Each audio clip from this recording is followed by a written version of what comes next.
Hi everyone, my name is Gitanjali.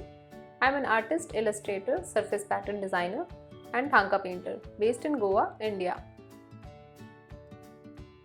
Welcome to my class, and if you are new here, I would like to tell that this is the second class in the series of how to take a creative approach to patterns, and in this class we'll go through everything you need to know in order to get started with Adobe Illustrator CC.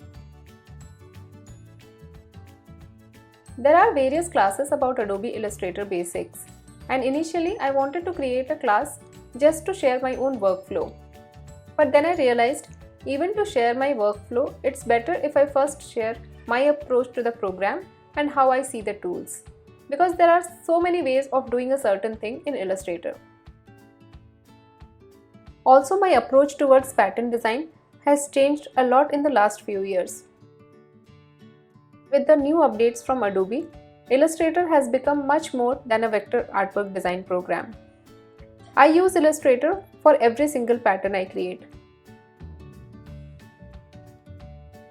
And I also keep combining Illustrator with other programs like Adobe Photoshop and Procreate to get the desired results.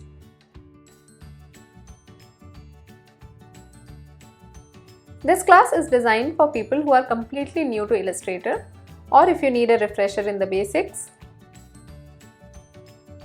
Though this class includes general information on all the tools and features, I have given special emphasis on what is more helpful in the pattern design process.